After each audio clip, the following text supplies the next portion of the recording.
ಎಲ್ಲ ಧ್ಯಾನ ಬಂಧುಗಳಿಗೆ ನನ್ನ ಆತ್ಮಪೂರ್ವಕ ಪ್ರಣಾಮಗಳು. ನಾನು ಛಾಯಾ ಅಂತ, ಬೆಂಗಳೂರಿನ ನಿವಾಸಿ. ಒಂದು ಇಲ್ಲಿ ನ್ಯಾಷನಲ್ ಪಬ್ಲಿಕ್ ಸ್ಕೂಲ್ ಅಲ್ಲಿ ಪ್ರಾಥಮಿಕ ಶಾಲಾ ಶಿಕ್ಷಕಿಯಾಗಿ ಕೆಲಸ ಮಾಡಿ ಈ ವರ್ಷ ಧ್ಯಾನ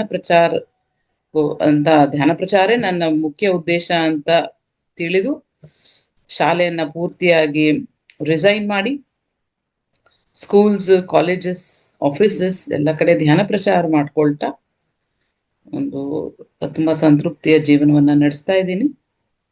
ನನ್ನ ಧ್ಯಾನದ ಪರಿಚಯದ ಬಗ್ಗೆ ಒಂದು ಸಣ್ಣದಾಗಿ ನನ್ನ ಅನುಭವ ಹೇಳ್ಬಿಡ್ತೀನಿ.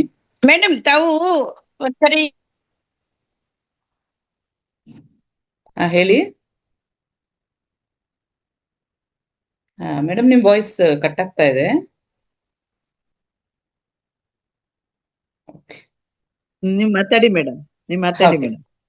ಸೊ ನನ್ನದೊಂದು ಕಿರು ಪರಿಚಯ ಕೊಟ್ಬಿಡ್ತೀನಿ, ಹಾಗೆ ನಾನು ಧ್ಯಾನಕ್ಕೆ ಬಂದೆ ಅಂತ. ಹೀಗೆ 10 ವರ್ಷಗಳ ಹಿಂದೆ ಪಿರಮಿಡ್ ವ್ಯಾಲಿನ ಒಂದು ಟೂರಿಸ್ಟ್ ಆಗಿ ನೋಡಕ್ ಹೋಗಿ, ಏನೋ ಇಷ್ಟು ಚೆನ್ನಾಗಿದೆ ಇದು ಅಂತ ಅನ್ನೋದ್ರಿಂದಲೂ ನನಗೆ ಆಧ್ಯಾತ್ಮಿಕತೆ, ಸ್ಪಿರಿಚುವಲ್ 1 ಕ್ಲಾಸ್ ಮಾಡಿದ್ನ. ಓಕೆ, ಹೇಳಿದ್ದೀನಿ ಅಲ್ವಾ, ನನ್ನ ಕಿರುಪರಿಚಯ ಹೇಳಿದ್ದೀನಿ. ಬಟ್ ಸ್ಟಿಲ್ ಶಾರ್ಟ್ ಆಗಿ ಹೇಳ್ತೀನಿ, ಯಾರಾದ್ರೂ ಹೊಸದಾಗಿ ಜಾಯ್ನ್ ಆಗಿರೋರು ಇರ್ಬೋದಲ್ವಾ. ಸೊ ಪಿರಮಿಡ್ ವ್ಯಾಲಿನ ನಾನೊಂದು ಟೂರಿಸ್ಟ್ ಆಗಿ ನೋಡಕ್ ಹೋಗಿ, ಸಣ್ಣದ್ರಿಂದ ನನಗೆ ಆಧ್ಯಾತ್ಮಿಕತೆ, ಸ್ಪಿರಿಚುಯಾಲಿಟಿ ಅಂದ್ರೆ ಒಂದು ಮನಸ್ಸು, ಅದರ ಕಡೆ ಮನಸ್ಸು ನನಗೆ ತುಂಬಾ ಅದಂದ್ರೆ ಏನು ಅನ್ನೋ ಕುತೂಹಲ. ಆ ತರ ಇರುವಾಗ ಹಲವಾರು ಪ್ರಶ್ನೆಗಳಿದ್ವು ನನ್ನಲ್ಲಿ. ದೇವರ ಬಗ್ಗೆ, ದೇವರ ಇರುವಿಕೆನ ಪೂಜೆ ಮಾಡ್ಬೇಕಾ, ಪೂಜೆ ಮಾಡೋದೇ ಅಲ್ಟಿಮೇಟ್ ಗೋಲ್, ಉನ್ನತವಾದ ಸ್ಥಿತಿಯನ್ನ ಪಡ್ಕೊಳ್ಬೇಕಂದ್ರೆ ಪೂಜೆ ಮಾಡ್ಬೇಕಾ, ಆದ್ರೆ ಪೂಜೆ ಮಾಡಿರೋರು ಯಾರು ನನ್ನ ಕಣ್ಣೆದುರುಗಡೆ ಉನ್ನತವಾದ ಸ್ಥಿತಿಯನ್ನ ಪಡ್ಕೊಂಡಿಲ್ವಲ್ಲ, ಹಂಗಂದ್ರೆ ಇನ್ನೇನ್ ಮಾಡ್ಬೇಕು? ಇವ್ರು ಮಾಡ್ತಾ ಇರೋರೆಲ್ಲ ಪೂಜೆ ಮಾಡ್ತಾ ಇರೋರು ಮತ್ತೆ ಕೆಟ್ಟ ಕೆಲ್ಸಗಳು ಮಾಡ್ತಾ ಇದ್ದಾರೆ, ಅಂದ್ರೆ ಪೂಜೆ ಮಾಡೋದ್ರಿಂದ ಏನು ಪ್ರಯೋಜನ ಇಲ್ಲ ಅನ್ನೋ ನನ್ಗೆ ಮಂದಟ್ಟಾಗಿತ್ತು. ಹಾಗಾದ್ರೆ ಏನ್ ಮಾಡ್ಬೇಕು ಅಂತ ಹುಡುಕಾಟದಲ್ಲಿದ್ದೆ. ಎಷ್ಟೋ ಪ್ರಶ್ನೆಗಳು ನನ್ನನ್ನ ಕಾಡ್ತಾ ಇದ್ವು. ಆ ಸ್ಥಿತಿಯಲ್ಲಿರುವಾಗ ನಾನು ಪಿರಮಿಡ್ ವ್ಯಾಲಿಗೆ ಹೋಗಿದ್ದೆ ಒಂದ್ಸಲಿ. ನನಗೆ ಆ ಜಾಗ ತುಂಬಾ ತುಂಬಾ ಇಷ್ಟ ಆಗಿತ್ತು. ಎಷ್ಟು ಜನ ಪಿರಮಿಡ್ ವ್ಯಾಲಿಗೆ ಹೋಗಿದ್ದೀರಾ? ಬ್ಯಾಂಗ್ಳೂರ್, ಕನಕಪುರ? ಚಾಟಲ್ ಹಾಕ್ಬೋದಾ, ಇಲ್ಲ ಹ್ಯಾಂಡ್ ರೈಸ್ ಮಾಡ್ಬೋದಾ? ಎಷ್ಟು ಜನ ನೋಡಿದ್ದೀರಾ pyramid valley? Very good, Gauri madam ನೋಡಿದ್ದಾರೆ. ಓಕೆ, ಅಷ್ಟು ಜನ ಇನ್ಯಾರು ನೋಡಿಲ್ವಾ? ಒಂದು ಅದ್ಭುತವಾದ ಜಾಗ, ಈ ಭೂಮಿ ಮೇಲಿರುವಂತ ಸ್ವರ್ಗ ಪಿರಮಿಡ್ ವ್ಯಾಲಿ. ಎಲ್ಲ ಧ್ಯಾನಿಗಳಿಗೆ, ಎಸ್, ಸನ್ನಂದ ಗೌಡ ಪಾಟೀಲ್ ಇವ್ರು ನೋಡಿದಾರಾ?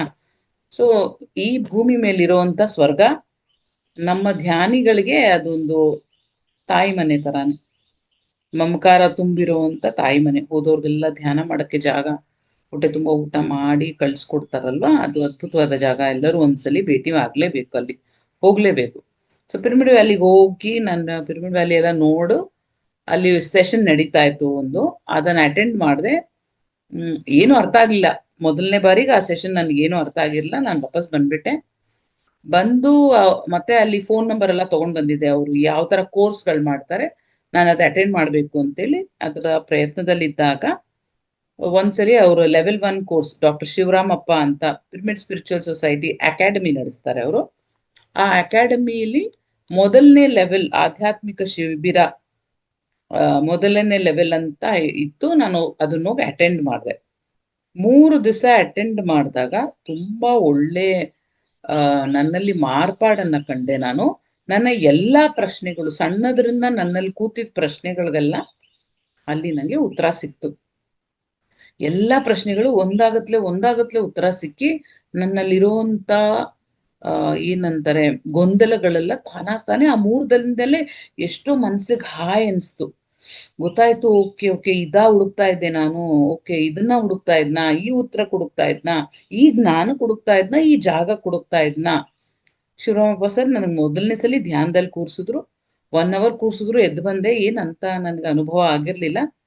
3 ದಿನಾನು ಕೂರ್ಸಿದ್ರು ಪಿರಮಿಡ್ ವ್ಯಾಲಿಲಿ ಕೂರ್ಸ್ಬಿಟ್ಟು ಹೇಳಿದ್ರು, ಇನ್ಮೇಲೆ ಜನ್ಮದಲ್ಲಿ ನಿನ್ನ ಜೀವನದಲ್ಲಿ ಇನ್ನೇನ್ ಮಾಡ್ತೀಯೋ ಇಲ್ವೋ ಗೊತ್ತಿಲ್ಲ, ಆದ್ರೆ ನೀನು ಪ್ರತಿದಿನ ಧ್ಯಾನ ಮಾಡ್ಬೇಕು ಅಂತ ಹೇಳ್ಕೊಟ್ರು. ಅದಾದ್ಮೇಲೆ ನಾನು ಮನೇಲಿ ಬಂದು ಅಭ್ಯಾಸ ಮಾಡ್ಕೊಳ್ತಾ ಇದ್ದೆ. ಮಾಡ್ತಾ ನಂಗೆ ಹಲವಾರು ಅನುಭವಗಳಾದವು. ಈ ಅನುಭವಗಳೆಲ್ಲ ಏನು ಅಂತ ತಿಳ್ಕೊಳ್ಳೋ ಅಂತ ಕುತೂಹಲ. ಹಾಗಾಗಿ ನಾನು ಮತ್ತೆ ಶಿವರಾಮಪ್ಪ ಸರ್ ಹತ್ರ ಹೋಗಿ ಎಲ್ಲ ಸೆಷನ್ಗಳು ಅಟೆಂಡ್ ಮಾಡ್ತಾ ಇದ್ದೆ. PMC Hindi, pyramid meditation channel Hindi, ಅವ್ರದ್ದು ಲಿಂಕ್ಗಳು ನಂಗೆ ಸಿಕ್ಕಿ ನಾನು ಅವ್ರದ್ದು ಎಲ್ಲ ಕಾರ್ಯಾಗಾರಗಳನ್ನ ಅಟೆಂಡ್ ಮಾಡ್ತಾ ಬಂದೆ. 7-8 ವರ್ಷ ಅವ್ರದ್ದು ಎಲ್ಲ ಕಾರ್ಯಾಗಾರ, journey towards true path, inner journey, Seth workshop, ಈ ಥರ ಹಲವಾರು ಆಧ್ಯಾತ್ಮಿಕ ಕಾರ್ಯಾಗಾರ ಅವ್ರು ಮಾಡ್ತಾರೆ. ಆಮೇಲೆ ಒಂದ್ಸಲಿ ಕಡ್ತಾಲ್ಗೆ ಹೋಗಿ ಬಂದೆ. ಕಡ್ತಾಲ್ಗೆ ಹೋಗಿ ಬಂದ ಮೇಲೆ ನನಗೆ ತುಂಬಾ ತುಂಬಾ ಮನಸ್ಸಿಗೆ ಇದು ನಾಟ್ ಬಿಡ್ತು. ಧ್ಯಾನ ಇನ್ನ ನನ್ನ ಜೀವನದ ಒಂದು ಅವಿಭಾಜ್ಯ ಅಂಗ. ಅಷ್ಟೇ ಅಲ್ಲದೆ ನಾನೀಗ ಧ್ಯಾನ ಪ್ರಚಾರ ಮಾಡಬೇಕು ಅನ್ನೋದು ನನಗೆ ತುಂಬಾ ಚೆನ್ನಾಗಿ ಮನದಟ್ಟಾಯ್ತು. ಬರ್ತಾ ಬರ್ತಾ ನನ್ನ ಫ್ಯಾಮಿಲಿ, ನನ್ನ ಫ್ರೆಂಡ್ಸ್ ಎಲ್ಲರನ್ನ ಬೈ ಫೋರ್ಸು ಎಳ್ಕೊಂಡು ಹೋಗಿ ಏನೋ ಮಾಡಿ ಪಿರಮಿಡ್ ವ್ಯಾಲಿ ಕರ್ಕೊಂಡು ಹೋಗೋದು, ಧ್ಯಾನ ಹೇಳ್ಕೊಡೋದು, ಇದೇ ಮಾಡ್ತಾ ಇದೆ ಕೆಲಸ. ಈಗ 3 ವರ್ಷದಿಂದ ಆನ್ಲೈನ್ ಕ್ಲಾಸಸ್ ಶುರು ಮಾಡಿದೆ. ರಾತ್ರಿ ಆನ್ಲೈನ್ ಕ್ಲಾಸಸ್, ಬೆಳಗ್ಗೆ ಮೆಡಿಟೇಷನ್ ಬ್ಯಾಚಸ್, ಕ್ಯಾಂಪ್ಸ್ ಮಾಡಕ್ ಶುರು ಮಾಡಿದ್ವಿ. ಆಗ ನನ್ನ ಸರಿಯಾದ ಆಂತರಿಕ ಬದಲಾವಣೆ ಅವಾಗ ಶುರು ಆಯ್ತು. ನಾನು ಯಾವಾಗ ಧ್ಯಾನ ಪ್ರಚಾರ ಮಾಡಕ್ ಶುರು ಮಾಡಿದೆ, ಆಗ ನನ್ನಲ್ಲಿ ದೊಡ್ಡ ದೊಡ್ಡ ಬದಲಾವಣೆಗಳಾಯ್ತು. ಪಿರಮಿಡ್ ಮೆಡಿಟೇಷನ್ ಚಾನೆಲ್ ಹಿಂದಿಯವ್ರದ್ದು, PMC ಹಿಂದಿಯವ್ರದ್ದು ಮಾಸ್ಟರ್ ಬನೋ ಟೀಚರ್ ಟ್ರೈನಿಂಗ್ ಪ್ರೋಗ್ರಾಮ್, ಹಾಗೂ ಜಾಗೃತ್ ಯುವ ಇನಿಷಿಯೇಟಿವ್, ಸ್ಕೂಲ್ಗೆ ಕಾಲೇಜ್ಗೆ ಹೋಗಿ ಹೇಗೆ ಧ್ಯಾನ ಹೇಳ್ಕೊಡ್ಬೇಕು ಅನ್ನೋ ಕಾರ್ಯಾಗಾರಗಳನ್ನ ಮಾಡಿದ್ರು. ಅದನ್ನೆಲ್ಲ ನಾನು ಅಟೆಂಡ್ ಮಾಡ್ತಾ ಬಂದೆ. ಈಗ ನಾನು ಅದೇ ಜಾಗೃತ್ ಯುವ ಮತ್ತೆ ಟೀಚರ್ ಟ್ರೈನಿಂಗ್ ಪ್ರೋಗ್ರಾಮ್ಗೆ ನಾನು ಟೀಚರ್ ಆಗಿ PMC ಹಿಂದಿಲಿ ನಾನು ಕೆಲಸ ಮಾಡ್ತೀನಿ. ಮತ್ತೆ ಈ ಬೆಂಗಳೂರಲ್ಲಿ ಎಷ್ಟೊಂದು ಸ್ಕೂಲ್ಸ್, ಕಾಲೇಜಸ್, ಗೌರ್ಮೆಂಟ್ ಕಾಲೇಜ್, ಇಲ್ಲಿ ಕೆಂಗೇರಿ ವಿದ್ಯಾವರ್ತಕ ಸಂಘ, ಎಲ್ಲ ಕಡೆ, ನಿನ್ನೆ ಬ್ಯಾಂಗ್ಳೂರು ಯೂನಿವರ್ಸಿಟಿ ಲಾ ಕಾಲೇಜ್, ಮತ್ತೆ MS Ramaiah college, IT college, ಇದೆಲ್ಲ ಹೋಗಿ ಲೆಕ್ಚರರ್ಸ್ಗೆ, ಮಕ್ಕಳಿಗೆ, ಫಸ್ಟ್ ಇಯರ್ ಡಿಗ್ರಿ ಎಲ್ಲರಿಗೂ ಧ್ಯಾನ ಹೇಳ್ಕೊಡುವಂತ ಕೆಲಸದಲ್ಲಿ ತೊಡಗಿಸ್ಕೊಂಡಿದ್ದೀನಿ. ಅವ್ರಿಗೆ ವರ್ಷದ ಪೂರ್ತಿ ಒಂದು ಸರಿಯಾದ ಇಯರ್ ಲಾಂಗ್ ಪ್ರೋಗ್ರಾಮ್ ಅಂತಾರೆ ನಾವು, ಬರೀ ಧ್ಯಾನ ಹೇಳ್ಕೊಟ್ಟು ಬಂದ್ಬಿಡೋದಲ್ಲ, ಒಂದು ಇಯರ್ ಲಾಂಗ್ ಪ್ರೋಗ್ರಾಮ್, ವರ್ಷ ಪೂರ್ತಿ ಅವ್ರಿಗೆ ಕಾರ್ಯಾಗಾರ ಮಾಡ್ತಾ ಹೋಗ್ತೀವಿ. ತಿಂಗಳ ಒಂದು ಸೆಷನ್ ಮಾಡ್ತಾ ಮಾಡ್ತಾ ಅವರಲ್ಲಿ ಎಲ್ಲ ಆಧ್ಯಾತ್ಮಿಕ ಜ್ಞಾನವಲ್ಲದೆ ಇದ್ರು ಅವ್ರಿಗೆ ಬೇಕಾಗಿರುವಂತ, ಆ ವಯಸ್ಸಿಗೆ ಬೇಕಾಗಿರುವಂತ ಅರಿವು, ಆಲೋಚನೆಗಳ ಅರಿವು, ಭಾವನೆಗಳ ಬಗ್ಗೆ ಅರಿವು, ಮತ್ತೆ ಧ್ಯಾನದಿಂದ ಆಗುವಂತ ಲಾಭಗಳು, ಅವ್ರಿಗೆ ಅವ್ರ ಗುರಿ ಏನು ಅಂತ ಕಂಡಿಡ್ಕೊಳ್ಳುವಂತ ಕ್ಷಮತೆ, ಆ ಗುರಿಯನ್ನ ಮುಟ್ಟಕ್ಕೆ ಬೇಕಾಗಿರುವಂತ ಶಕ್ತಿ, ಅದೆಲ್ಲವೂ ಧ್ಯಾನದಿಂದ ಸಾಧ್ಯ ಅನ್ನೋದು ನಾವು ಅವ್ರಿಗೆ 1 ವರ್ಷದ ಪ್ರೋಗ್ರಾಮ್ ಮಾಡ್ತೀವಿ. ಈ ತರ ನಾನು ತುಂಬಾ ಸ್ಕೂಲ್ಸ್ ಅಲ್ಲಿ, ಕಾಲೇಜಸ್ ಅಲ್ಲಿ ಈಗ ಶುರು ಮಾಡಿದ್ದೀನಿ. ಸೊ ಇದು ನನ್ನ ಕಿರುಪರಿಚಯ. ಬನ್ನಿ ಈಗ ಜ್ಞಾನ ತಗೋಣ. ಆತ್ಮದ ಉನ್ನತಿ, ಸೋಲ್ ಎವಲ್ಯೂಷನ್ ಹೇಗಾಗುತ್ತೆ, ಆತ್ಮ ತನ್ನ ಉನ್ನತಿಯ ಕಡೆ ಹೇಗೆ ಬೆಳೀತಾ ಹೋಗುತ್ತೆ ಅನ್ನೋದನ್ನ ನಾವು ತಿಳ್ಕೋಣ. ಮೊದಲು ಪ್ರಾಣಿಯ ಜನ್ಮದಿಂದ ಮನುಷ್ಯನ ಜನ್ಮಕ್ಕೆ ಅದು ಪ್ರಮೋಷನ್, ಬಡ್ತಿ ತಗೊಳತ್ತೆ. ಎಲ್ಲ ತರ ಪ್ರಾಣಿಗಳಾಗಿ, ಸಣ್ಣ ಸಿಂಗಲ್ ಸೆಲ್ ಆರ್ಗ್ಯಾನಿಸಮ್, ಹಾಗೆ ಮಲ್ಟಿ ಸೆಲ್ಯುಲರ್ ಆರ್ಗ್ಯಾನಿಸಮ್ ಆಗಿ ಬೆಳೆದು ಬರ್ತಾ ಬರ್ತಾ ಸಣ್ಣ ಚಿಟ್ಟೆ, ಹುಳು ಇವೆಲ್ಲ ಆಗಿ ಇಲಿ, ಈ ತರ ಜನ್ಮಗಳು ತಗೊಳ್ತಾ ತಗೊಳ್ತಾ ಕೊನೆ ಅವು ಡೊಮೆಸ್ಟಿಕ್ ಅನಿಮಲ್ಸ್, ಈಗ ನಮ್ದೇನಿದೆ ಹಸು, ನಾಯಿ, ಈ ಸ್ಥಿತಿಗೆ ಬರ್ತಾವು. ಈ ಸ್ಥಿತಿಯಲ್ಲಿ ಅವು ಮನುಷ್ಯನ ಸಂಪರ್ಕ ಬೆಳೆಸ್ಬೇಕು. ಯಾವ ಪ್ರಾಣಿ ಮನುಷ್ಯನ ಸಂಪರ್ಕ ಬೆಳೆಸಿ ಮನುಷ್ಯನ ಸಹವಾಸದಲ್ಲಿ ಅವು ಆ ಪ್ರೀತಿಯ ಅನುಭವವನ್ನ ಪಡೆದು ಅವು ಆತ್ಮ ನೆಕ್ಸ್ಟ್ ಲೆವೆಲ್ಗೆ ಬೆಳೆದಾಗ ಅದು ಮನುಷ್ಯನ ಜನ್ಮವಾಗಿ ಜನ್ಮ ತಗೊಳುತ್ತೆ. ಸೊ ಅಲ್ಲಿಂದ ಮನುಷ್ಯನ ಜನ್ಮ ಮುಂದುವರಿತಾ ಹೋಗುತ್ತೆ. ಸೊ ಮೊದಲು ಕೆಲವು 50ರಿಂದ 80 ಜನ್ಮ ಮನುಷ್ಯ ನಾಸ್ತಿಕನಾಗಿ ಹುಟ್ಟುತ್ತಾನೆ. ನಾಸ್ತಿಕ ಅಂದ್ರೆ ಏಂದ್ರ ಮೇಲೂ ನಂಬಿಕೆ ಇಲ್ಲ, ದೇವರು ದಿಂಡರು, ಯಾವ ರೂಲ್ಸು ರೆಗ್ಯುಲೇಷನ್, ನಾನು ಆತ್ಮ, ಇದು ಯಾವುದರೂ ಅರಿವಿಲ್ಲದೆ ನಾನು ಈ ದೇಹ, ನಾನು ಒಂದು ಭೌತಿಕ ಶರೀರ, ಇದಕ್ಕೆ ಊಟ ಬೇಕು, ಆ ಊಟಕ್ಕೆ ಏನ್ ಬೇಕು ಎಲ್ಲ ಮಾಡ್ತೀನಿ, ನಾನು ಹೊಡಿತೀನಿ, ಕೊಲ್ತೀನಿ, ದಬ್ಬಾಳಿಕೆ ಮಾಡ್ತೀನಿ, ಕಿತ್ಕೊಂಡ್ ಬಿಡ್ತೀನಿ. ಮನುಷ್ಯ ಅನ್ನೋ ಅರಿವು ಇಲ್ಲದೆ ಪ್ರಾಣಿ ತರ ನನ್ನ ನಡವಳಿಕೆ ಇರುತ್ತೆ. ಕೊಲೆಗಳು ಮಾಡ್ತೀನಿ, ದರೋಡೆಕಾರನ ಆಗ್ತೀನಿ, ದೋಚ್ತೀನಿ, ಎಲ್ಲ ಮಾಡ್ತೀನಿ. ಆತ್ಮ ತನ್ನ ಉನ್ನತಿಯಲ್ಲಿ ಬೇರೆ ದಾರಿನೇ ಇಲ್ಲ. ಈ ಮಾರ್ಗವನ್ನ ದಾಟೇ ಬರ್ಬೇಕು ಅಲ್ವಾ. ಹೇಗೆ ನಾವಿವಾಗ ಬೆಂಗಳೂರಲ್ಲಿ ಮಾರ್ಕೆಟ್, KR ಮಾರ್ಕೆಟ್ ಹೋಗ್ಬಿಟ್ಟು ಅಥವಾ ಮೆಜೆಸ್ಟಿಕ್ ಅಲ್ಲಿ ಬಸ್ ಹತ್ಬೇಕಂದ್ರೆ ಆ ಮೆಜೆಸ್ಟಿಕ್ ಅಲ್ಲಿ ಇರುವಂತ ಸಣ್ಣ ಸಣ್ಣ ಗಲ್ಲಿ, ಆ ಗಲೀಜು ಅದನ್ನ ದಾಟೆ ಹೋಗ್ಬೇಕು. ಹಾಗೆ ಆತ್ಮ ಉನ್ನತಿಯ ಕಡೆ ನಡೆಯುವಾಗ ಮೊದಲ 50ರಿಂದ 80 ಜನ್ಮ ಈ ನಾಸ್ತಿಕನಾಗಿ ಮೂಲಾಧಾರ ಚಕ್ರದಲ್ಲಿ ತನ್ನ ಆ ತನ್ನ ಪಯಣ, ಆತ್ಮದ ಪ್ರಯಾಣ ಹೀಗೆ ನಡೆಯುತ್ತೆ. ಈ ಸ್ಥಿತಿಯಲ್ಲಿ ಅದನ್ನ ಇನ್ಫ್ಯಾಂಟ್ ಸೋಲ್ ಅಂತಾರೆ, ಅಂದ್ರೆ ಶಿಶು ಆತ್ಮ. ತಾನು ಒಂದು ಶಿಶು ಆತ್ಮ, ಒಂದು ಪುಟ್ಟು ಮಗು ಆತ್ಮ, ತನ್ನ ಒಂದು ಪುಟ್ಟು ಮಗುವಿನ ಸ್ಥಿತಿ. ಅದಕ್ಕೆ ಬರೀ ಅಳೋದು, ಊಟ ಮಾಡೋದಷ್ಟೇ ಗೊತ್ತಲ್ವಾ ಮಗುಗೆ, ಅದೇ ತರ ಊಟಕ್ಕಷ್ಟೇ ಅರಿವು. ಈ ಈ ಶಿಶು ಆತ್ಮದ ಸ್ಥಿತಿಯಲ್ಲಿ ತುಂಬಾ ಘರ್ಷಣೆಗಳು ಜೀವನದಲ್ಲಿ, ತುಂಬಾ ಘರ್ಷಣೆ, ನೋವು, ಹೊಡೆತ ಪಡೆತ.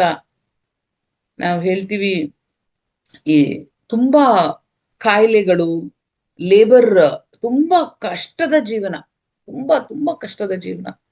ನಾವ್ ಹೇಳ್ತೀವಿ ಊಟಕ್ಕೂ ತೊಂದ್ರೆ. ಈ ಟ್ರೈಬಲ್ಸ್ ಆಗಿ ಲೇಬರ್ ಜಾಬ್ಸ್ ಅಲ್ಲಿ ಮಾಡ್ಕೊಂಡು ಅಂದ್ರೆ ಪ್ರತಿದಿನದ ಜೀವನ ನಡೆಸೋದು ತುಂಬಾ ಕಷ್ಟ, ಕಾರ್ಪಾಣ್ಯ. 3 ಹೊತ್ತಿನ ಊಟ ಸಿಗೋದು, 1 ಹೊತ್ತಿನ ಊಟ ಸಿಗೋದು ತುಂಬಾ ಕಷ್ಟ. ಇದರಲ್ಲಿ ರೇಪ್ ಆಗ್ಬಿಡೋದು, ರೇಪ್ ಮಾಡ್ಬಿಡೋದು, ಕೊಲೆ ಆಗ್ಬಿಡೋದು, ಆಕ್ಸಿಡೆಂಟ್ಗಳು, ಈ ತರ ತುಂಬಾ ಘರ್ಷಣೆಯ ಜೀವನವನ್ನ ನಡೆಸುತ್ತೆ ಆ ಆತ್ಮ. ಅದರ ಪ್ರಯಾಣ ಅದು, ಯಾರು ಅದನ್ನ ತಡೆಯಕ್ಕಾಗಲ್ಲ. ಅದರ ಪ್ರಯಾಣ ಒಂದು 50ರಿಂದ 80 ಜನ್ಮ ಈ ತರ ತಗೊಳುತ್ತೆ ಶಿಶು ಆತ್ಮನಾಗಿ. ಮೂಲಾಧಾರ ಚಕ್ರ, ಯಾವ ದೇವರು ಭಕ್ತಿ ಆಗ್ಲಿ ಇದು ಯಾವುದರ ಅರಿವು ಇಲ್ಲದೆ, ಭಿಕ್ಷಾಟನೆ, ಕರೆಕ್ಟ್, ಭಿಕ್ಷಾಟನೆಯಲ್ಲೂನು ನಾವು ನೋಡ್ತೀವಿ ತುಂಬಾ ಅವ್ರಿಗೆ ಕಾಯಿಲೆ, ಮೈ ತುಂಬಾ ಕಾಯಿಲೆಗಳಿಟ್ಕೊಂಡು ಬೇಗ ಬೇಗ ಜನ್ಮ ಹೊಟ್ಟೋಗುತ್ತೆ, ಸತ್ತು ಹೋಗ್ತಾರೆ ಅವರು. ಬಾಡಿ ವೆಕೆಟ್ ಬೇಗ ಬೇಗ ಮಾಡ್ಬಿಡ್ತಾರೆ, ಯಾಕಂದ್ರೆ ಆ ತರ ಸ್ಥಿತಿ ಅದು. ಇದನ್ನ ಕಳಿತಾ ಕಳಿತಾ ಮೆಲ್ಲಗೆ ಸ್ವಲ್ಪ ಸ್ವಲ್ಪನೇ ಜ್ಞಾನ ಪಡೆದು ಒಂದೊಂದೇ ಜನ್ಮದಲ್ಲಿ ನಮ್ಮನ್ನ ನಾವು ಬಡ್ತಿ ಪಡೆದು ಪ್ರಮೋಷನ್ ತಗೊಳ್ತಾ ನೆಕ್ಸ್ಟ್ ಸ್ಟೇಜ್ಗೆ ಹೋಗ್ತೀವಿ. ಆಸ್ತಿಕ, ಇದನ್ನ ಬಾಲಾತ್ಮ ಅಂತಾರೆ, ಬೇಬಿ ಸೋಲ್.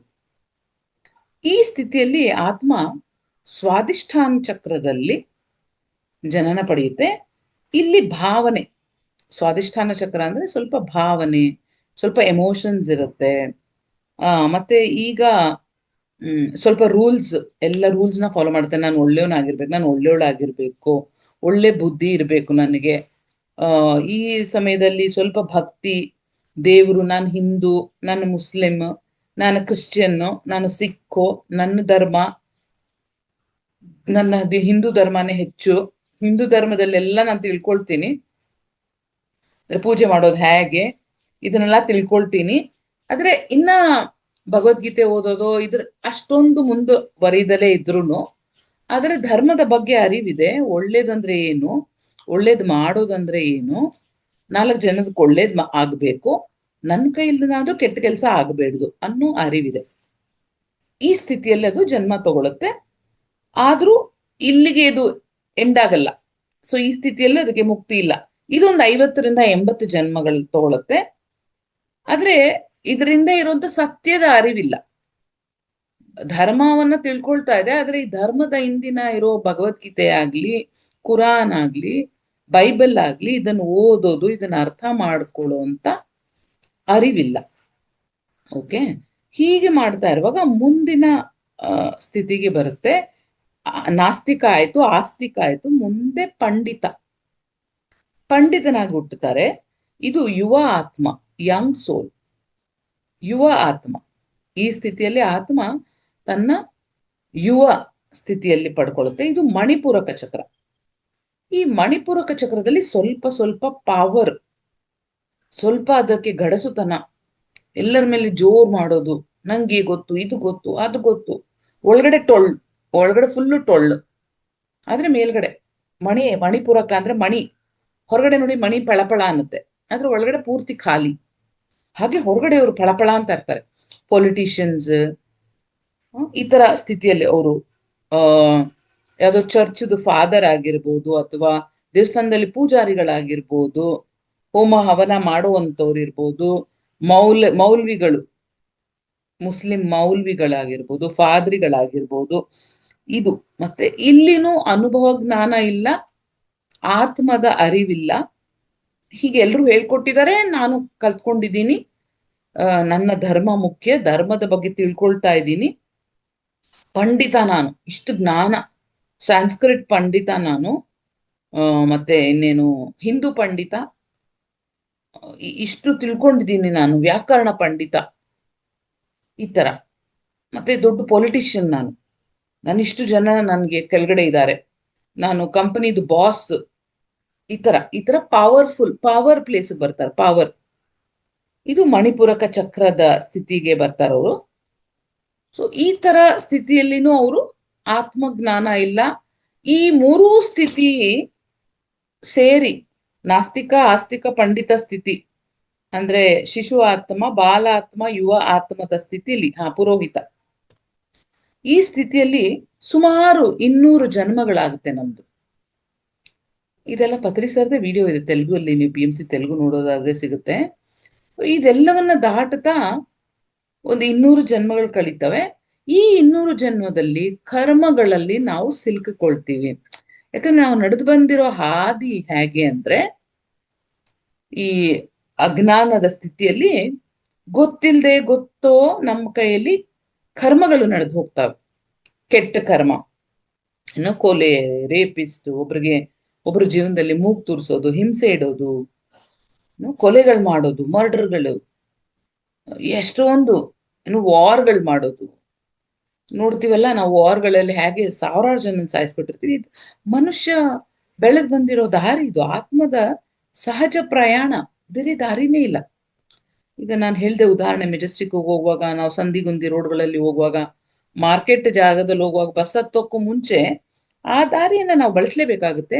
ಆ ದಾರಿಯಲ್ಲಿ ಹೋಗುವಾಗ ನಮಗೆ ಗೊತ್ತಿಲ್ದೇನೋ ಯಾರನ್ನೋ ತುಳಿದ್ಬಿಟ್ಟಿರ್ತೀವಿ, ಯಾವುದೋ ಹುಳುವನ್ನ ಸಾಯಿಸ್ಬಿಟ್ಟಿರ್ತೀವಿ. ಅದೇ ತರ ಆತ್ಮ ತನ್ನ ಈ ಸಹಜ ಬೆಳವಣಿಗೆಯಲ್ಲಿ ಈ ತರದಲ್ಲೂ ಆಗ್ಬಿಡುತ್ತೆ. ಎಲ್ಲರಿಗೂ ಹಾಗೆ ಕರ್ಮದ ಒಂದು ಬ್ಯಾಗೇಜ್, ಒಂದು ಬ್ಯಾಗ್ ತುಂಬಾ ಕರ್ಮದ ಅಕೌಂಟ್ ಚೆನ್ನಾಗಿ ತುಂಬಿಕೊಂಡ್ ಬಿಟ್ಟಿರ್ತೀವಿ ಈ 200 ಜನ್ಮಗಳಲ್ಲಿ. ಮತ್ತೆ ಎಲ್ಲವೂ ಈ ಧರ್ಮದಿಂದ ಆಗುವಂತ ಕರ್ಮಗಳೇ ಜಾಸ್ತಿ. ನನ್ನ ಧರ್ಮ, ನಿನ್ನ ಧರ್ಮ ಹೆಚ್ಚು, ಈ ಧರ್ಮಕ್ಕಾಗಿ ಯುದ್ಧಗಳು, ಈ ಧರ್ಮಕ್ಕಾಗಿ ಕೊಲೆಗಳು, ಇದರಿಂದಾನೇ ನಾವು ಹೆಚ್ಚು ಸಿಲುಕೊಳ್ಳೋದು. ಧರ್ಮದ ಆಸೆಗೆ ನಮ್ಮ ಧರ್ಮ ಹೆಚ್ಚು, ನನ್ನ ಧರ್ಮದಲ್ಲಿ ನನ್ನ ಮಕ್ಕಳು ನನ್ನ ಧರ್ಮದಲ್ಲೇ ಮದುವೆ ಆಗ್ಬೇಕು, ಬೇರೆ ಧರ್ಮದಲ್ಲಿ ಮದುವೆ ಆದ್ರೆ ಹುಡ್ಕೊಂಡು ಅವ್ರನ್ನ ಕೊಲೆ ಮಾಡಿ ಬರೋದು. ಇದೆಲ್ಲ ನಾವು ತುಂಬಾ ಕೇಳ್ತೀವಲ್ಲ.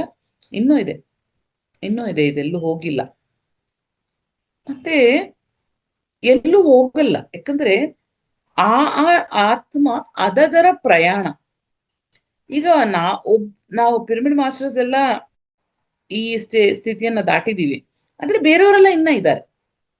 ಸೊ ಅವರೆಲ್ಲ ಇನ್ನ ಆಸ್ತಿಕ, ನಾಸ್ತಿಕ ಹಾಗೂ ಈ ಪಂಡಿತ ಸ್ಥಿತಿಯಲ್ಲಿ ಇರೋರು. ನೀವು ಇನ್ನ ಕಥೆಗಳು ಕೇಳ್ತೀರಾ, ಹೇಗೆ ತಮ್ಮ ಮಕ್ಕಳು ಬೇರೆ ಜಾತಿಯವ್ರನ್ನ ಮದ್ವೆ ಆಗ್ಬಿಟ್ಟು ಬ್ರಾಹ್ಮಣನಾಗಿ ಹುಟ್ಟಿ ಅವ್ರ ಮಕ್ಕಳು ಬೇರೆ ನೀಚ, ಸ್ವಲ್ಪ ಕೀಳ ಜಾತಿಯಲ್ಲಿ ಮದ್ವೆ ಆಗ್ಬಿಟ್ರು ಅಂತೇಳಿ ಹುಡ್ಕೊಂಡೋಗಿ ಅವ್ರನ್ನ ಕೊಂದು ಬರ್ತಾರೆ. ಮಾನವೀಯತೆಯನ್ನ ಬಿಟ್ಟು ಅವ್ರ ಮಕ್ಕಳು ಮರಿನೆಲ್ಲ ಸಾಯಿಸ್ಬಿಟ್ಟು ಬಂದ್ಬಿಡ್ತಾರೆ. ಇರ್ಬೇಡ್ದು ಇವ್ರು ಕೆಟ್ಟ ಹೆಸರು ಅಂತ. ಸೊ ಧರ್ಮದ ಹೆಸರಲ್ಲಿ ನಡೆದಿರುವಂತ ಯುದ್ಧಗಳೇ ಜಾಸ್ತಿ, ಧರ್ಮದ ಹೆಸರಲ್ಲಿ ನಡೆದಿರುವಂತ ಕೊಲೆಗಳೇ ಜಾಸ್ತಿ ಈ ಮನುಷ್ಯನ ಈ ಪ್ರಯಾಣದಲ್ಲಿ. ಸೊ ಧರ್ಮ ಅಂದ್ರೆ ಏನು ಸರಿನೋ ಅದು ಧರ್ಮ. ಮನುಷ್ಯನಿಗೆ ಒಂದು ಸರಿಯಾದ ಮಾರ್ಗವನ್ನ ಕೊಡೋದು ಧರ್ಮ. ಅದನ್ನ ನಾವು ತುಂಬಾ ರಿಲಿಜನ್ ಅಂತಾರೆ ಇಂಗ್ಲಿಷಲ್ಲಿ. ರಿಲಿಜನ್ ಅಂದ್ರೆ ರಿಯೂನಿಯನ್, ನಿನ್ನ ಆತ್ಮದ ಜೊತೆ ನೀನು ಮತ್ತೆ ಹೋಗಿ ಸೇರ್ಕೊಳ್ಳಕ್ಕೆ ಬೇಕಾಗಿರುವಂತ ಮಾರ್ಗ ರಿಲಿಜನ್. ಅದ್ಬಿಟ್ಟು ನಾವು ಅದನ್ನ ಇನ್ನೇನೋ ತಗೊಂಡು ನನ್ನ ಧರ್ಮ, ನಿನ್ನ ಧರ್ಮ, ನಾನು ಹೆಚ್ಚು ನೀನು ಕೀಳು ಅಂತ ಇದ್ರಲ್ಲಿ ಯುದ್ಧಗಳನ್ನ ಮಾಡ್ಕೊಂಡು ನಾವು ತುಂಬಾ ನಮ್ಮ ಕರ್ಮಗಳನ್ನ ಹೆಚ್ಚು ಮಾಡ್ಕೊಂಡ್ಬಿಟ್ಟಿರ್ತೀವಿ. ಈ ಸ್ಥಿತಿಯಲ್ಲಿ ನಾವು ಬರೋದೇ ನಮ್ಮ 4ನೇ ಸ್ಥಿತಿ, ವೇದಾಂತಿ. ಇದು ಪ್ರೌಢ ಆತ್ಮ, ಮಚ್ಯೂರ್ ಸೋಲ್ ಅಂತೀವಿ ನಾವು. ಈ ಸ್ಥಿತಿಯಲ್ಲಿ ಮತ್ತೆ 50ರಿಂದ 80 ಜನ್ಮ ತಗೊಳ್ತೀವಿ. ಇದು ಮಚ್ಯೂರ್ ಸೋಲ್, ಪ್ರೌಢ ಆತ್ಮ, ಅನಾಹತ ಚಕ್ರದಲ್ಲಿ, ಅನಾಹತ. ಸೊ ನಾವು ಇದನ್ನ ಪಂಡಿತ ಆತ್ಮ ನೋಡಿದ್ವಿ, ಮಣಿಪುರಕದಲ್ಲಿ ಹೇಳಿದ್ವಿ. ಇದು ಅನಾಹತ ಚಕ್ರದಲ್ಲಿ ಹುಟ್ಟು ಬರ್ತಾರೆ. ಈ ಸ್ಥಿತಿಯಲ್ಲಿ ಬಹಳ ಮೌನ, ಹೆಚ್ಚು ಹೆಚ್ಚು ಮೌನ, ಹೆಚ್ಚು ಹೆಚ್ಚು ಶಾಂತವಾಗಿರುವಂತ ಗುಣ. ಈ ಸ್ಥಿತಿಯಲ್ಲಿ ಆತ್ಮ ತನ್ನ ತನ್ನ ಕ್ರಿಯೇಟಿವಿಟಿ ಅಂದ್ರೆ ತನ್ನ ಕ್ಷಮತೆಯ ಬಗ್ಗೆ ಅರಿವು ಬರುತ್ತೆ. ಒಂದು ಹಾಡುಗಾರಿಕೆ, ಒಂದು ನೃತ್ಯ, ಪೇಂಟಿಂಗು, ಕಲ್ಲು ಕೆತ್ತನೆಯ ಒಂದು ಕಲೆಗಳಲ್ಲಿ ತನ್ನನ್ನು ನಾನು ತೊಡಗಿಸ್ಕೊಳ್ಳುತ್ತೆ. ಸ್ಪೋರ್ಟ್ಸ್, ಕ್ರಿಕೆಟರ್ ಆಗೋದು, ಫುಟ್ಬಾಲ್ ಆಡೋದು, ಅಂದ್ರೆ ತನ್ನ ಆತ್ಮದ ಕ್ಷಮತೆ, ಆ ಪ್ರಜ್ವಲಿಸುವಂತ ಶಕ್ತಿ, ಒಳಗಡೆಯಿಂದ ಪ್ರಜ್ವಲಿಸುವಂತ ಶಕ್ತಿಯನ್ನ ತಾನು ಕಂಡುಕೊಳ್ಳುತ್ತೆ. ಹೆಚ್ಚು ಹೆಚ್ಚು ಈ ತರ ಗುಣಗಳನ್ನ ತಾನು ಪಡ್ಕೊಳ್ಳುತ್ತೆ. ಒಂದು ಪೇಂಟರ್ ಆಗೋದು, ಒಂದು ಡಾನ್ಸರ್ ಆಗೋದು, ಒಂದು ಮ್ಯೂಸಿಷಿಯನ್ ಆಗೋದು, ಸಂಗೀತಗಾರನಾಗೋದು, ಮತ್ತು ಒಳ್ಳೊಳ್ಳೆ ಆಧ್ಯಾತ್ಮಿಕ ಪುಸ್ತಕಗಳನ್ನ ಓದೋದು. ವೇದಾಂತಿ ಅಲ್ವಾ, ಫಿಲಾಸಫರ್ ಅಂದ್ರೆ ಕನ್ನಡದಲ್ಲಿ ಏನ್ ಹೇಳ್ತೀವಿ ನಾವು, ಒಳ್ಳೊಳ್ಳೆ ಜ್ಞಾನವಿರುವಂತ ಪುಸ್ತಕ ಓದೋದು. ವೇದಾಂತಿ, ಫಿಲಾಸಫರ್ ಅಂದ್ರೆ ವೇದಾಂತಿ. ತುಂಬಾ ಹೆಚ್ಚು ಹೆಚ್ಚು ಜ್ಞಾನವನ್ನ ತಿಳ್ಕೊಂಡು ಅದರ ಬಗ್ಗೆ ವಿಮರ್ಶೆ ಮಾಡೋದು, ಒಳ್ಳೆ ಪುಸ್ತಕಗಳು ಓದೋದು, ಇದೆಲ್ಲ ತುಂಬಾ ಸಹಜವಾಗಿ ಬರುತ್ತೆ. ಸಾಹಿತಿ, ಕರೆಕ್ಟ್. ಸಾಹಿತಿ ಅಂದ್ರೆ ಒಂದು ಆಥರ್. ವೇದಾಂತಿ ಫಿಲಾಸಫರ್ ಅಂದ್ರೆ ವೇದಾಂತಿ, ವೇದಾಂತ ತತ್ವಗಳನ್ನ ಮಾತಾಡೋದು, ಇದೆಲ್ಲ ಅವ್ರಿಗೆ ಸಹಜವಾಗಿ ಬರ್ತಾ ಇರುತ್ತೆ ಈ ಸ್ಥಿತಿಯಲ್ಲಿ. ಆದ್ರೂ ಧ್ಯಾನ ಒಲಿದು ಬಂದಿರಲ್ಲ. ಯಾರಾದ್ರೂ ಧ್ಯಾನ ಹೇಳಿದ್ರು, ಇಲ್ಲ ನಾವು ಹೆಚ್ಚು ಓದಿದ್ದೀನಿ, ನಾನು ಸಂಸ್ಕೃತದಲ್ಲಿ ಇಷ್ಟು ವೇದಾಂತವನ್ನ ತಿಳ್ಕೊಂಡಿದ್ದೀನಿ, ನನಗಿಷ್ಟು ವೇದ ಗೊತ್ತು, ಧ್ಯಾನ ಎಲ್ಲ ನಾವು ಮಾಡಲ್ಲ, ಇದು ಆತರ ಆರ್ಗ್ಯೂ ಮಾಡ್ತಾರೆ. ನಮ್ಗೆಲ್ಲ ಗೊತ್ತು, ನಾವು ಪ್ರತಿದಿನ ವೇದ ಅಭ್ಯಾಸ ಮಾಡ್ತೀನಿ, ಸಂಸ್ಕೃತ ಅಭ್ಯಾಸ ಮಾಡ್ತೀನಿ, ನಾನು ಸಂಸ್ಕೃತ ಹೇಳ್ಕೊಡ್ತೀನಿ, ವಿದ್ವಾನ್, ಹಾಗಾಗಿ ನನಗೆ ಧ್ಯಾನ ಏನ್ ಬೇಡ, ನನ್ನ ಸಂಗೀತನೇ ನನಗೆ ಧ್ಯಾನ, ನಾನು ಪ್ರತಿದಿನ ನೃತ್ಯ ಮಾಡ್ತೀನಿ, ಅದೇ ನನಗೆ ಧ್ಯಾನ, ನಾನು ಕಲೆ ಮಾಡ್ತೀನಿ, ಪೇಂಟಿಂಗ್ ಮಾಡ್ತೀನಿ, ನನಗೆ ಧ್ಯಾನ ತರ, ನಾನು I meditate while I dance, ಆ ತರ ಹೇಳ್ತಾರೆ. ಅದು ಒಂದು ಸ್ಥಿತಿನೇ. ಆದ್ರೆ ನಿಮ್ಗೆಲ್ಲ ಗೊತ್ತು, ಧ್ಯಾನ ಬೇರೆ, ಇವೆಲ್ಲವೂ ಬೇರೆ. ಧ್ಯಾನ ಅಂದ್ರೆ ಮನಸ್ಸನ್ನ ಶೂನ್ಯ ಮಾಡ್ಕೊಳ್ಳೋದು. ಒಂದು ವಿಜ್ಞಾನಿ ಆಗ್ಲಿ, ಒಂದು ವೇದಾಂತಿ ಆಗೋದು ಧ್ಯಾನ ಅಲ್ಲ, ಧ್ಯಾನಿ ಅಲ್ಲ. ಸೊ ಈ ಸ್ಥಿತಿಯಲ್ಲೂ ಅವ್ರನ್ನ ನಾವು ಧ್ಯಾನಕ್ಕೆ ಕರ್ಕೊಂಬರಕ್ಕಾಗಲ್ಲ. ಪರಿಚಯ ಮಾಡ್ಬೋದು, ಆದ್ರೆ ಹೋಗ್ಬಿಡ್ತಾರ ಅವ್ರು. ಇಲ್ಲ ನಾವ್ ಎಷ್ಟು ತಿಳ್ಕೊಂಡಿದೀವಿ, ಎಷ್ಟು ಜ್ಞಾನ ಇದೆ, ಬರೀ ಮಾತಾಡ್ತಾರೆ, ದೊಡ್ಡ ದೊಡ್ಡ ಸ್ಪೀಚ್ಗಳು ಕೊಡ್ತಾರೆ. ಆದ್ರೆ ಇನ್ನ ತನ್ನ ಒಳಗಡೆ ಹೋಗ್ಬೇಕು ಅನ್ನೋ ಅನಿಸಿಕೆ ಬಂದಿಲ್ಲ. ನನ್ನ ಒಳಗಡೆ ಹೋಗ್ಬೇಕು, ನಾನು ಒಳಗಡೆ ಇದ್ದೀನಿ, ಇಲ್ಲಿ ಒಳಗಡೆ ಇರೋಳು ಯಾರು, ಈ ಆತ್ಮಕ್ಕೆ ಹೆಣ್ಣಿಲ್ಲ ಗಂಡಿಲ್ಲ, ಜಾತಿ ಭೇದ ಇಲ್ಲ ಇಲ್ಲ, ಆತ್ಮ ಅನುಭವ ಇಲ್ಲ. ಸೊ ಇದು ವೇದಾಂತಿ ಸ್ಥಿತಿ. ಇದೊಂದು 50-80 ಜನ್ಮಗಳ ಆದ್ಮೇಲೆ ಬರುವಂಥದ್ದು ವೃದ್ಧಾತ್ಮ, ಓಲ್ಡ್ ಸೋಲ್. ಈ ಓಲ್ಡ್ ಸೋಲ್ ಸ್ಥಿತಿಯಲ್ಲಿ ವಿಶುದ್ಧ ಚಕ್ರದಲ್ಲಿ ಇರ್ತೀವಿ. ಇವರನ್ನ ಯೋಗಿ ಅಂತಾರೆ. ಯೋಗಿ ಅಂದ್ರೆ ಧ್ಯಾನದ ಪರಿಚಯ. ಈ ಜನ್ಮಗಳಲ್ಲಿ ಧ್ಯಾನದ ಪರಿಚಯ, ನಾನು ಯಾರು ಅನ್ನೋ ಪ್ರಶ್ನೆ, ಹಲವಾರು ಪ್ರಶ್ನೆಗಳ ಒಂದು ಗೋಜಲು ಜೀವನ ನಡೆಸ್ತಾ ಇರ್ತಾರೆ. ನಾನು ಯಾರು, ಏನೋ ಹುಡುಕಕ್ ಬಂದಿದ್ದೀನಿ, ನಾನು ಏನನ್ನು ಪಡ್ಕೊಳಕ್ ಬಂದಿದ್ದೀನಿ, ಯಾವ್ದ್ರಲ್ಲೂ ಸಂತೋಷ ಇಲ್ಲ.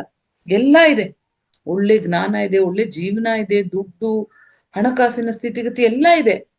ಆದ್ರೂ ಏನೋ ಇಲ್ಲ, ನಾನು ಏನನ್ನೋ ತಿಳ್ಕೊಳಕ್ ಬಂದಿದ್ದೀನಿ, ಇನ್ನೇನೋ ಪಡ್ಕೊಳಕ್ ಬಂದಿದ್ದೀನಿ, ಇನ್ನೇನೋ ಹೇಳಕ್ ಬಂದಿದ್ದೀನಿ ಅನ್ನೋಂಥ ಮನಸ್ಥಿತಿ. ಈ ಸ್ಥಿತಿಯಲ್ಲಿ ಧ್ಯಾನದ ಪರಿಚಯ, ನಾನು ಆತ್ಮ ಅನ್ನೋ ಅರಿವು, ಮತ್ತೆ ಈ ಧ್ಯಾನದ ಸಾಧನೆಯಲ್ಲಿ ತನ್ನನ್ನ ತಾನು ತೊಡಗಿಸ್ಕೊಳ್ತಾರೆ, ಅನುಭವಗಳು ಪಡ್ಕೊಳ್ತಾರೆ.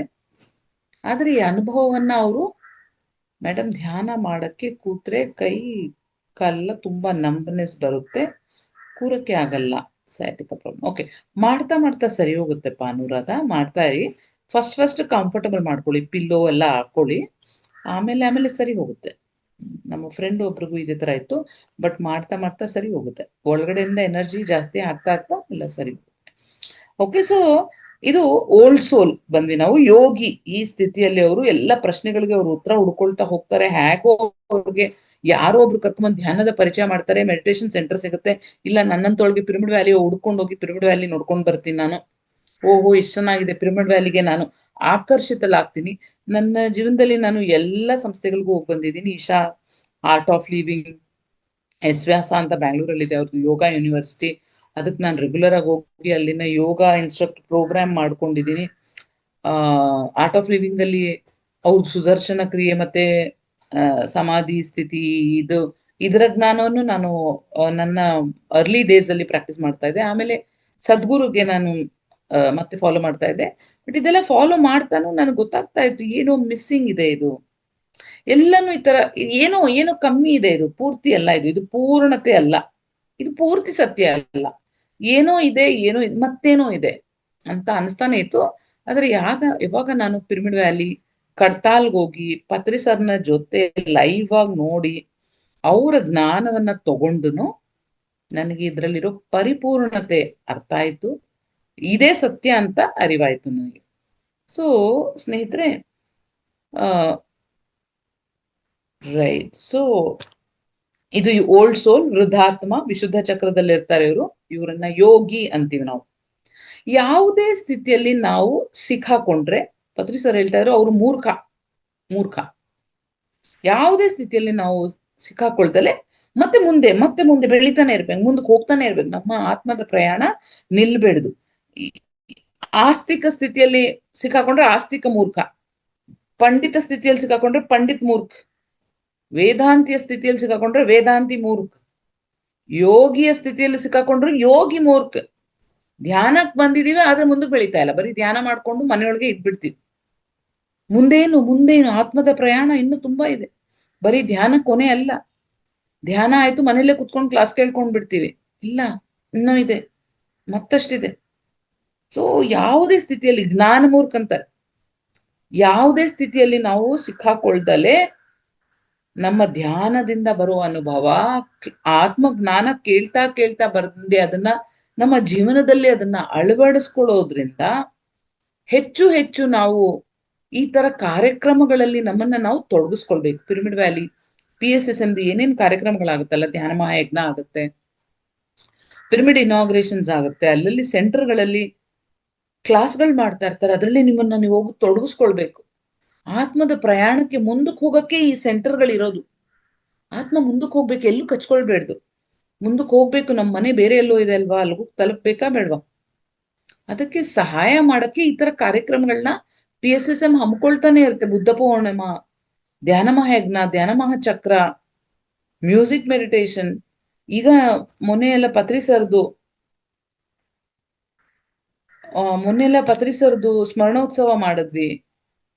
ಮತ್ತೆ ನಿನ್ನೆ ಪಿರಮಿಡ್ ಸ್ಪಿರಿಚುವಲ್ ಸೊಸೈಟಿ ಅಕಾಡೆಮಿದು ಆನಿವರ್ಸರಿ ಇತ್ತು.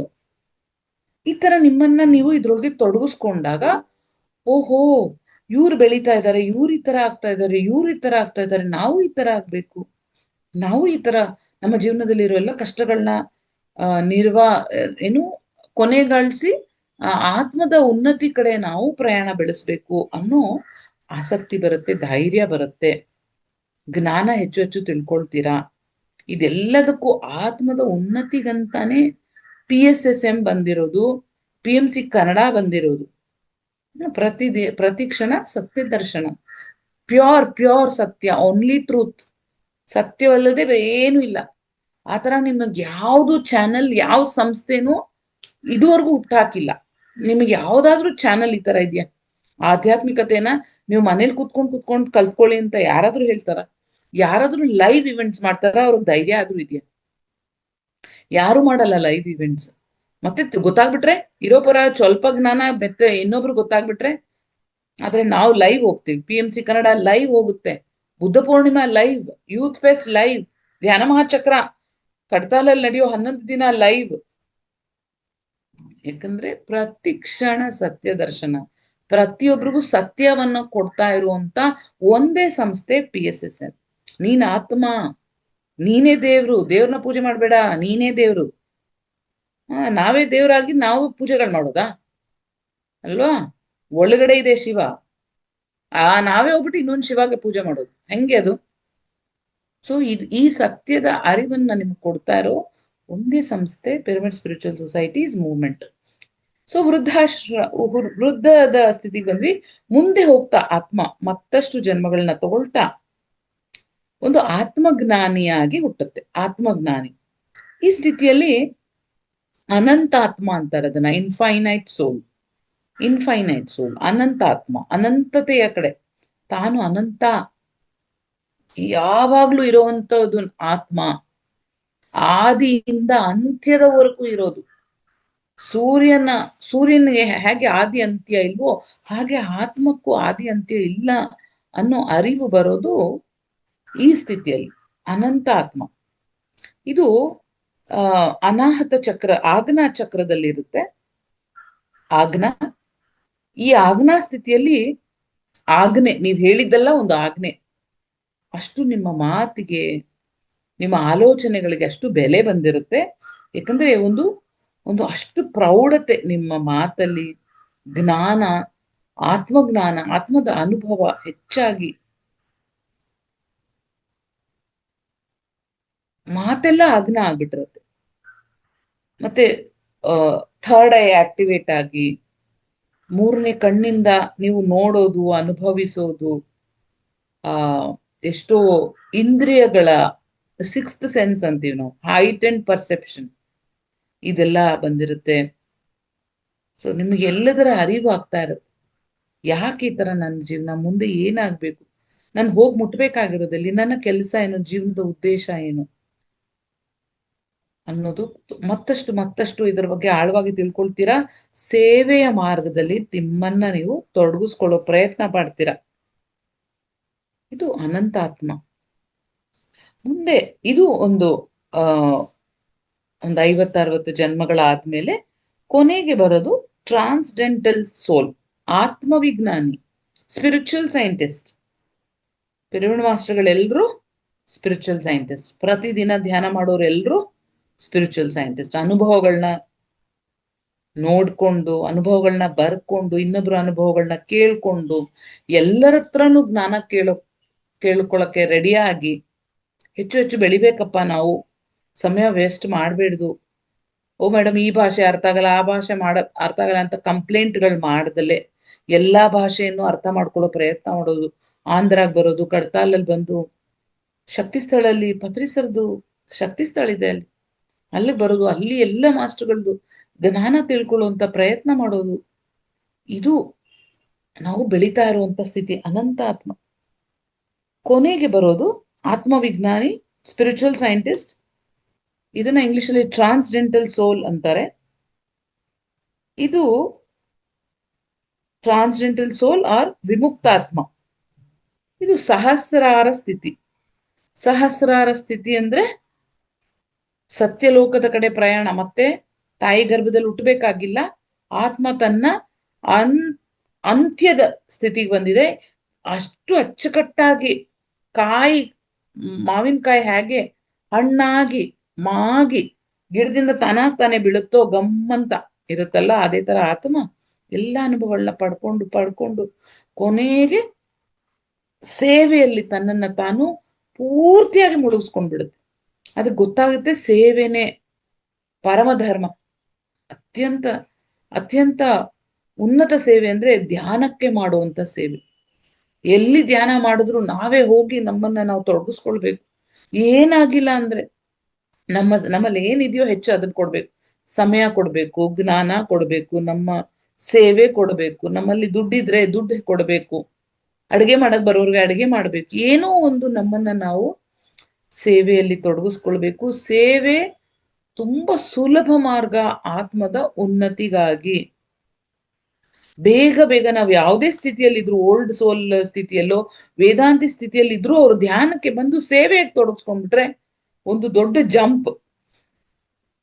ಸುಲಭವಾಗಿ ಟ್ರಾನ್ಸ್ಡೆಂಟಲ್ ಸೋಲ್ ಆ ವಿಮುಕ್ತಾತ್ಮದ ಸ್ಥಿತಿಗೆ ನೀವು ಬಂದ್ಬಿಡ್ತೀರಾ. ಸೇವೆಯೇ ಪರಮ ಪರಮ ಮಾರ್ಗ. ನಿಮ್ಮನ್ನ ನೀವು ಹೆಚ್ಚು ಹೆಚ್ಚು ಯಾಕೆ ಪಿರಮಿಡ್ ಮಾಸ್ಟರ್ಗಳೆಲ್ಲರೂ ಒಬ್ಬೊಬ್ರು ಸಿಗೋಂತ ಅವಕಾಶಗಳನ್ನ ಉಪಯೋಗಿಸ್ಕೊಂಡು ತಮ್ಮನ್ನ ತಾವು ಸೇವೆಯಲ್ಲಿ ತೊಡಗಿಸ್ಕೊಳ್ತಾರೆ ಅಂದ್ರೆ ಇದೇ ಕಾರಣಕ್ಕೆ. ಹೆಚ್ಚು ಹೆಚ್ಚು ಸೇವೆ. ನಿಮ್ ಕೈಲಿ ಏನಾಗುತ್ತೆ ಅದು. ಶಾಕಾಹಾರ ರ್ಯಾಲಿಗಳು ನಡೀತಿರುತ್ತೆ, ಅಲ್ಲಿ ಹೋಗೋದು, ಅವ್ರ ಜೊತೆ ಸೇರ್ಕೊಳ್ಳೋದು, ಬಂದಿರೋರ್ಗೆ ನೀರ್ ಕೊಡೋದು, ಏನೋ ಕೊಡೋದು. ಆದ್ರೆ ನಮ್ಮದು ಒಂದು ಅಲ್ಪ ಸೇವೆ ಇರ್ಬೇಕು. ಇಲ್ಲ ನಮ್ ಕೈಲಿ ಏನೂ ಆಗಲ್ಲ, ಆತರ ಯಾರು ಇಲ್ಲ. ಏನೋ ಒಂದು ಹಾಗೆ ಆಗುತ್ತೆ. ಇದು ದೊಡ್ಡದೊಂದು ಆಂದೋಲನ. PSSM ಅನ್ನೋದು ಒಂದು ದೊಡ್ಡ ಆಂದೋಲನ. ಈ ಆಂದೋಲನ ಜೊತೆ ನಾವು ಸೇರ್ಕೊಂಡ್ರೆ ಬಹಳ ಬೇಗ ಬೆಳೆದ್ ಬಿಡ್ತೀವಿ. ಎಲ್ಲ ನೋವುಗಳಿಂದ ಮುಕ್ತಿ ಪಡ್ಕೊಂಡ್ ಬಿಡ್ತೀವಿ. ಇಲ್ಲಾಂದ್ರೆ ಈ ಅವಕಾಶವನ್ನ ಕಳ್ಕೊಂಡ್ಬಿಟ್ರೆ ಮತ್ತೆ ಎಷ್ಟೋ ಜನ್ಮಗಳು ನಾವು ವೇಸ್ಟ್ ಮಾಡ್ಕೊಂಡು ಸುಮ್ನೆ ರೌಂಡ್ ಹೊಡಿತಾ ಇರ್ತೀವಿ. ಪುನರಪಿ ಜನನಂ ಪುನರಪಿ ಮರಣಂ ಪುನರಪಿ ಜನನಂ ಪುನರಪಿ ಮರಣಂ. ಮತ್ತೆ ಇನ್ಯಾವ ಯುಗದಲ್ಲಿ ಪತ್ರಿಸರಂತ ಗುರು ಬಂದು ಮತ್ತೆ ಎದ್ದಳ್ರೋ, ಮುಂದೆ ಬೆಳೀರೋ ಅಂತ ಹೇಳಕ್ಕೆ ಸಿಕ್ಕು ಮತ್ತೆ ಯಾವಾಗ ಬೆಳಿತೀವೋ ಅಲ್ವಾ. ಎಷ್ಟು ಒಳ್ಳೆ ಅವಕಾಶ ಸಿಕ್ಕಿದೆ ಇವಾಗ ಎಲ್ಲರಿಗೂ. ಬೇಗ ಬೇಗ ಬೆಳೆದು ಇದೊಂದು ದೊಡ್ಡ ಆಂದೋಲನ ನಡೀತಿದೆ, ಇದರಲ್ಲಿ ನೀವು ತೊಡಗಿಸ್ಕೊಂಡ್ಬಿಟ್ರೆ ಅಚ್ಚುಕಟ್ಟಾಗಿ ನೀವೆಲ್ಲರೂ ಮುಂದೆ ಬೆಳಿಬಹುದು. ನೀವು ಆತ್ಮ ಯಾವುದೇ ಸ್ಥಿತಿಯಲ್ಲಿ ಇದ್ರೂ ವಿಮುಕ್ತಾತ್ಮ ಟ್ರಾನ್ಸ್ಡೆಂಟಲ್ ಸೋಲ್ ಬಂದು ಸಹಸ್ರಾರ ಸ್ಥಿತಿಯನ್ನ ಪಡ್ಕೊಂಡು ಈ ಪ್ರಪಂಚದಿಂದ ನಾವು ಮುಂದಕ್ಕೆ ಹೋಗ್ಬಿಟ್ರೆ ನಮ್ಮ ಸಾವು ಹೇಳುತ್ತೆ ನಾವ್ ಯಾವ ಚಕ್ರದಲ್ಲಿದ್ದೀವಿ, ಈಗ ಯಾವ ಸ್ಥಿತಿಯಲ್ಲಿದ್ದೀವಿ ಅಂತ. ಸಹಸ್ರಾರ ಸ್ಥಿತಿಯಲ್ಲಿ ಇರೋರು ಇಲ್ಲಿಂದ ಪ್ರಾಣ ಬಿಡ್ತಾರೆ. ಇಲ್ಲಿ ಇದು ಓಪನ್ ಆಗ್ಬಿಟ್ಟಿರುತ್ತೆ ಸತ್ತಾಗ, ಇದರಿಂದ ಪ್ರಾಣ ಹೋಗಿರುತ್ತೆ. ಸೊ ಸಹಸ್ರಾರ ಸ್ಥಿತಿಯಿಂದ ಪ್ರಾಣ ಬಿಟ್ರೆ ಮತ್ತೆ ಈ ಭೂಮಿಗೆ ಬರೋ ಅವಶ್ಯಕತೆ ಇಲ್ಲ. ಅಚ್ಚುಕಟ್ಟಾಗಿ ಮತ್ತೆ ತಾಯಿ ಗರ್ಭ ಇಟ್ಕೊಂಡು ಮತ್ತೆ ಅದೇ ನೋವು ತಿಂದು ಅದೇ ಬಯಸ್ಕೊಂಡು ಒಡಿಸ್ಕೊಂಡು ಇದೆಲ್ಲ ಅನುಭವಿಸೋ ಅಂತ ಅವಶ್ಯಕತೆ ಇಲ್ಲ. ಮುಂದಿನ ಉನ್ನತ ಲೋಕಗಳಿಗೆ ನಮ್ಮ ಪ್ರಯಾಣವನ್ನು ಬೆಳೆಸ್ಬೋದು. ಅಷ್ಟು ಅದ್ಭುತವಾಗಿರುವಂತ ಲೋಕಗಳನ್ನ ನಾವು ಮುಂದೆ ನೋಡ್ಬೋದು. ನೀವು ಆಟೋಬಯೋಗ್ರಫಿ ಆಫ್ ಯೋಗಿ, ಒಂದು ಯೋಗಿಯ ಆತ್ಮಕಥೆ ಪುಸ್ತಕ ಓದಿದ್ರೆ ಎಲ್ಲ ಲೋಕಗಳ ಬಗ್ಗೆ ಅಲ್ಲಿ ಗುರುಗಳು ಹೇಳ್ತಾರೆ. ಓಕೆ, ಸೊ ಇದು ಒಂದು ಆತ್ಮದ ಪ್ರಯಾಣ ಸ್ನೇಹಿತರೆ. ಎಲ್ಲರಿಗೂ ಅರ್ಥ ಆಗಿದೆ ಅಂತ ಅನ್ಕೊಳ್ತೀನಿ. ಏನಾದ್ರು ಪ್ರಶ್ನೆಗಳಿದ್ರೆ ಕೇಳ್ಬೋದು.